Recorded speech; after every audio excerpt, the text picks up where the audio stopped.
I text that again. Tell them boys to give me 150 M's. I'm coming. You know what I mean? When I start streaming out that, and that, stop it. Knock it off, cuz.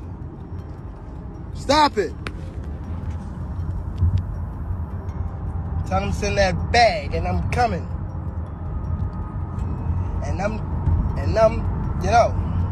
Gervonta Davis initially stated he can't fight YouTube sensation turned professional boxer Jake Paul, who is 12 wins, 1 loss, no draws, 7 wins by way of knockout, until he reached the status of Floyd Mayweather, Manny Pacquiao, and Canelo Alvarez. I think it's great for boxing. I think like boxing right now is like on top, you know what I'm saying, of the sport, bro. You know, one thing is boxing will never die, bro. Like everybody wants to see that kind of combat. Gervonta Davis gave his first words on the Jake Paul fight, making it clear he isn't impressed. Davis confidently said that Jake can't compete with me, stressing that the YouTuber-turned-boxer is nothing more than an Instagram boxer. He added that Jake is just fat and lacks the skills or experience to truly challenge him, leaving no doubt about how little he values Jake's chances. Gervonta Davis has never shied away from speaking his mind about opponents, and Jake Paul has often been at the center of those conversations. Like, I don't think that would even be, like, fair. No, I think that he's you know how he got fat? He's a Instagram boxer. Yeah, he's a good-looking guy. Like, I wouldn't want to leave my girl around him and shit, but, like, I don't know about when it comes to boxing, like... It wouldn't be fun. He's a really good-looking guy. I wouldn't want to leave... No, he would. It's not fair. You know, I'd probably be a little worried, to be honest, but... With Ryan? When it comes to boxing... Ryan looks like a Greek goddess. Tank would fucking toss him down.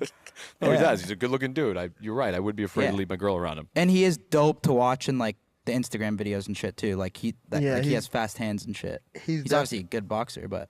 Yeah. What about when it comes to, like, this level? It wouldn't even be fair? He can't compete with me. People in the gym will tell you, like, I've really got... In earlier interviews, Davis dismissed the idea of facing Jake, saying he would only consider such a fight if Jake ever reached the status of legends like Mike Tyson, Manny Pacquiao, or Canelo Alvarez. By setting that standard, Davis emphasized that boxing is about legacy, hard-earned respect, and accomplishments built over years of battles, not quick fame or social media popularity. Yet now, with the fight officially confirmed, the narrative has shifted. Many fans are pointing out the contrast between Davis' earlier stance and his current acceptance of the deal. Davis initially stated he can't fight YouTube sensation turned professional boxer Jake Paul, who is 12 wins, 1 loss, no draws, 7 wins by way of knockout, until he reached the status of Floyd Mayweather, Manny Pacquiao, and Canelo Alvarez. And now yesterday, we have gotten an announcement that November 14th in Atlanta, Georgia, Gervonta Davis, instead of fighting the highly anticipated rematch with WBA super featherweight, now lightweight star title contender, whom they fought March 1st to a controversial draw, and that being Lamont Rose Jr., who is 25 wins, 1 loss, 2 draws, 10 wins by way of knockout.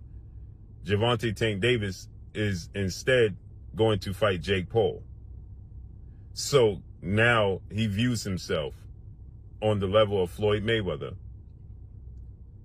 Manny Pacquiao, and Canelo Alvarez. He feels like he has achieved what he set out to achieve to reach that level. And or he just seen the money flashing and decided that's the right direction to go in, because he clearly has not reached that level. He said that he had to do things in the sport of boxing still and fight his peers. He's only fought one guy. Critics argue that while he once placed legacy above everything, the lure of a massive payday may have influenced his decision. To them, Davis has moved from dismissing Jake as irrelevant to seizing the opportunity when money came calling. This change has sparked debate among boxing fans, raising questions about whether Davis is staying true to his legacy-driven ideals or simply cashing in on spectacle. Shakur Stevenson, an undefeated and highly skilled fighter, also shares his thoughts on the matchup. He acknowledges that Jake Paul might bring a size advantage into the ring, but he firmly believes it won't make a difference against Gervonta Davis. His last fight when he fought Lamont, Jake Paul was at the fight. He told y'all he was going to fight somebody like Jake Paul. So I'm not shocked. It don't surprise me. So, nah. You know, Shakur, Jake, when he fought Mike Tyson, he was 227 pounds. He was 199 and like 199 point something his last fight against Julio Cesar Chavez Jr. He hasn't been only boxing for a couple of years. He's 12-1.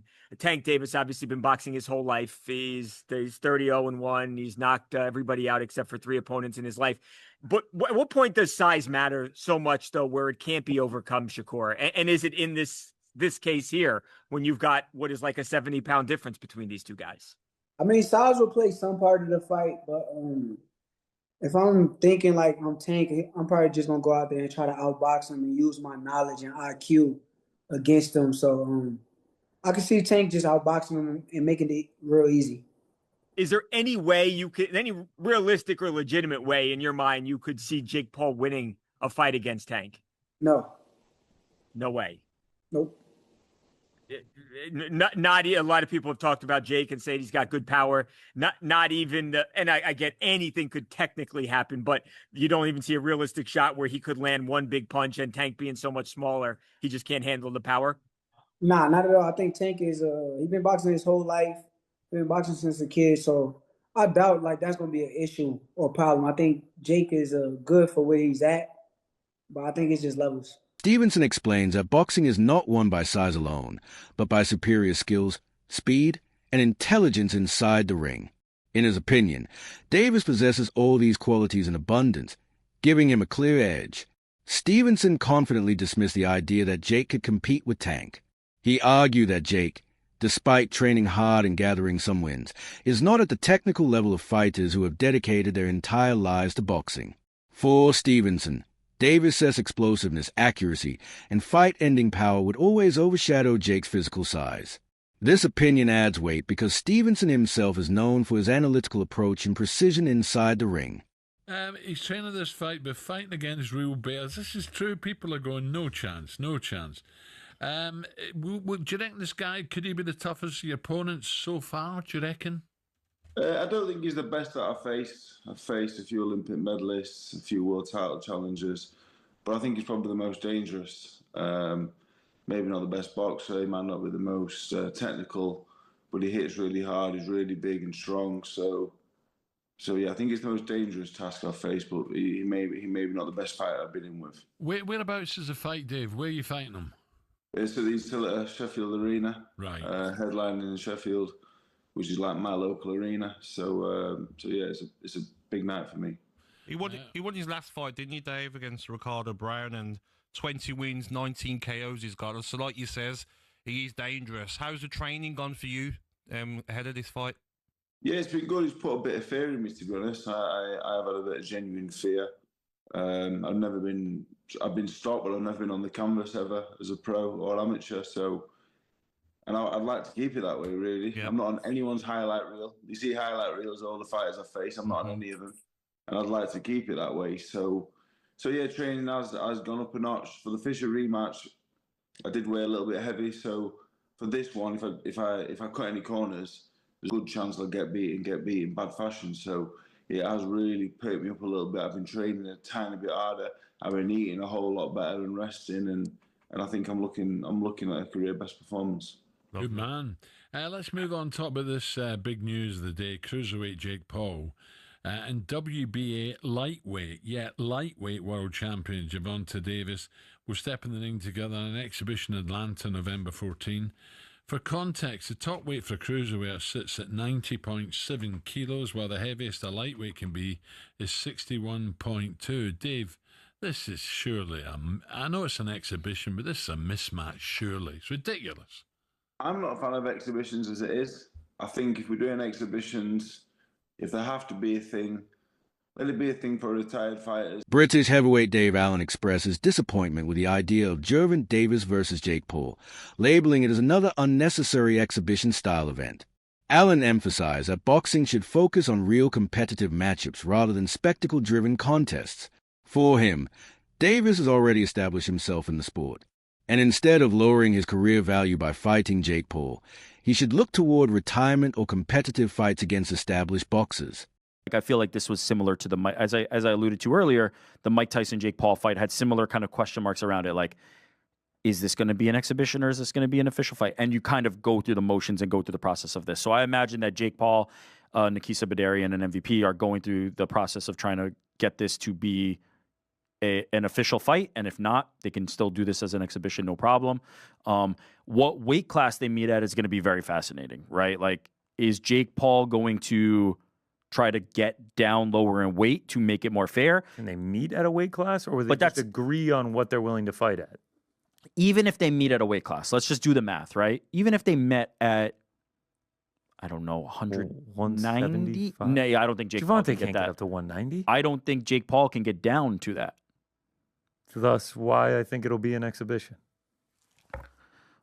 No, Gervonta can get up to, okay, there's in MMA, for certain weight classes, you must be a minimum weight, right? You can't be within X percentage difference of your opponent. Yeah. There are some jurisdictions where I don't believe that is accurate, where that is true. I'm curious if Atlanta is one of them. We should try to look into that if we can. Maybe Jordan can look into that. If there's a weight minimum that you have to meet. Otherwise, if they agreed to a catch weight of, let's say, 100, what's the lowest Jake Paul's ever fought at? I don't know. 185 for the Nate Diaz fight? I have to think that's the smallest, right? Here, we're going to do... Okay, let's say like he can get down to 180. Unfortunately, Tapology doesn't have the weight on here. Yeah, I mean, let's just say he can get down to one of those weights. Let's just say hypothetically 185. Is Gervonta Davis getting up to that? He will not get up to that, but he can get within 20 pounds of it, maybe? Yeah, maybe. I mean, do you think it's a strategic move for them to put it in Atlanta? Allen explained that fights like these take away from the traditional spirit of boxing. He criticized the trend of exhibition matches involving social media stars, suggesting that they are more about money and entertainment than the authenticity of the sport. In his opinion, the best way to respect Davis's career is not by throwing him into an unusual matchup with Jake, but by allowing him to step away from the ring on his own terms.